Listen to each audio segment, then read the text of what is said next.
You know, shaitan wants that you worry about the future. That you just keep worrying. What's my son gonna do? Is he gonna rebel? What's my daughter gonna do? What's my husband gonna do? What's my wife gonna do?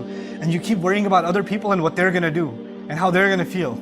Like you're in charge of them or you're in control of them. We're barely in control of ourselves. But we think we can control what everybody else around us is going to do and what their future is going to be, and we want to control their future. You'll have a mother dying every day. Why isn't my daughter who's married, why isn't she having a baby? When is she going to have a baby? When is she going to have a baby? And she's calling her and saying, you know, Allah wants you to have a baby. Allah doesn't want her to have a baby, you want her to have a baby. I don't know what email you got from Allah that you told her.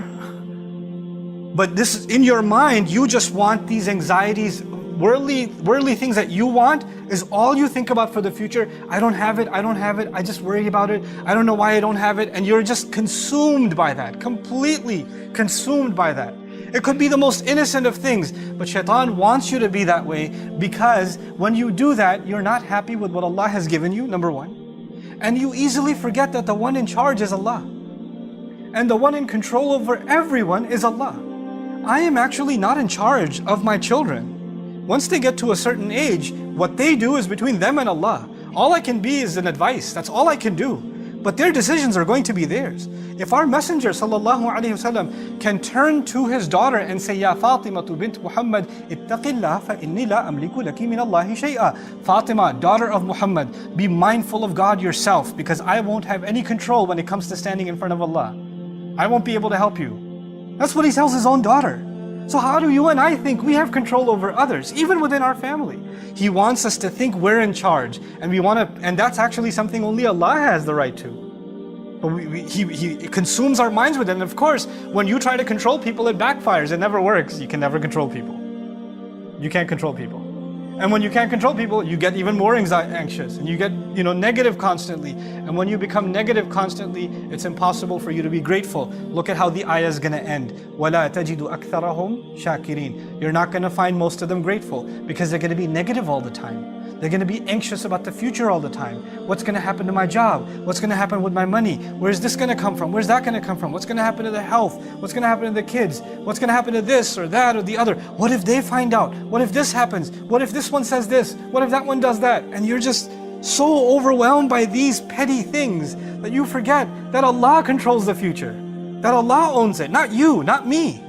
And the fact that we had even a good, peaceful day, one moment, was not because we earned it or we planned it or we controlled it. It's Allah who gives relief. Every single day, that's Allah who gives relief. The fact that our bodies are still functioning and we're sitting here in the Friday prayer is Allah giving us relief. Allah giving us ability. And we forget that, and we think that we have to figure all the future out. We have to control all the outcomes. And that's one of the things shaitan wants, is to make you confused about thinking that you have something to do with the future. One of the greatest tricks of the shaitan is to make you pessimistic about the future. Nothing's going to work out, it's all going to be bad, nothing ever worked anyway, it's always going to fail. You become so negative that not only are you negative about your own self, your negativity becomes infectious. Even people around you. Somebody's happy about something, somebody graduated, you're like, yeah, but you're not really going to get a job. You just have to throw in some kind of negative, because, just our luck. Runs in the family, don't worry about it. And this is the pessimism of the devil. He wants that from you, because if a person is pessimistic, then how can they have pessimism and hope in Allah? How can they have pessimism and reliance in Allah? Then with what heart are they making dua to Allah? If they've already accepted defeat inside, then nothing's going to work out. Then they have no expectation from Allah. Then they're the most essential relationship we have with Allah, which is that of asking Him, having hope in Him. You cut that off.